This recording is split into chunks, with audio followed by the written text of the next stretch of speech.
Parlons maintenant des emplois. Si vous recevez une fiche de présentation d'emploi du bureau du travail, contactez l'employeur le plus vite possible. Gardez une trace de toutes les conversations téléphoniques. Contacter ou rencontrer l'employeur peut prendre du temps et de l'énergie. Et bien sûr, présentez-vous à l'entretien si l'employeur veut vous voir. Si vous ne décrochez pas l'emploi, l'employeur entourera la réponse non. Il vous rendra la fiche de présentation d'emploi et vous la soumettrez au bureau du travail. Ou alors il l'enverra lui-même directement. Si vous ne parlez pas grec, demandez à l'employeur d'écrire la réponse en anglais pour que vous puissiez comprendre. Dans le cas où vous obtenez l'emploi, c'est l'employeur qui en informera le bureau du travail.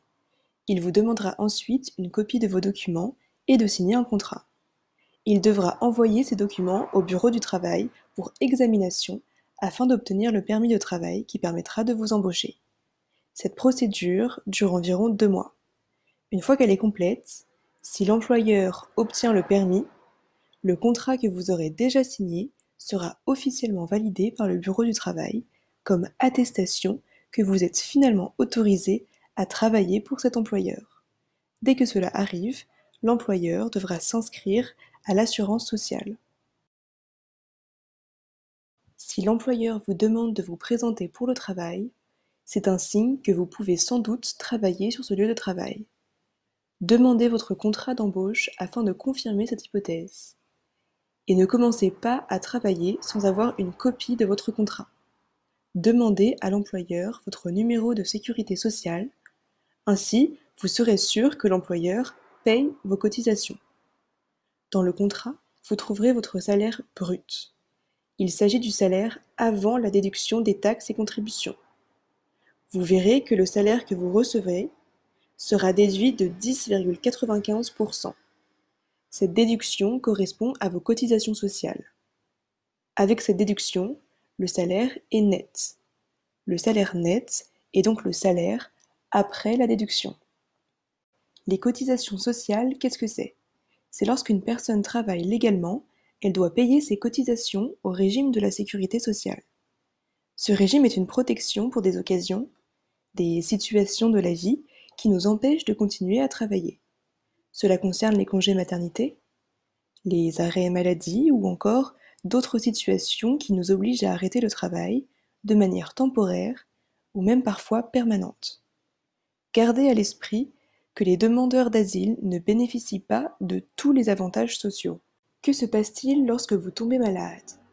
Votre contrat de travail devra préciser combien de jours d'arrêt seront payés si vous êtes malade. En général, 3 jours d'arrêt sont entièrement payés. Si votre arrêt maladie est plus long, votre employeur devra faire une demande de congé maladie aux cotisations sociales que vous payez.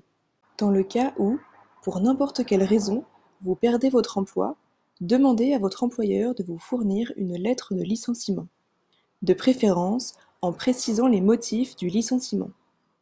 Présentez la lettre de licenciement au bureau du travail et vous pourrez ensuite faire la demande d'aide auprès des services sociaux pour vous accompagner.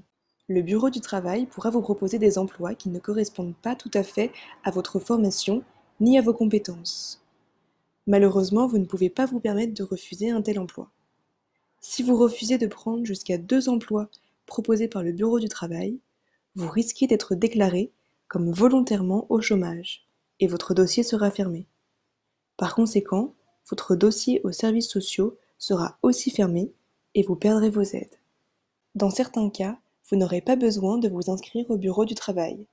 C'est le cas par exemple si vous avez un certificat médical indiquant que vous ne pouvez pas travailler pour un certain temps ou en raison d'une incapacité. C'est le cas aussi si vous êtes enceinte d'au moins 7 mois ou si vous avez un enfant de moins de 4 mois.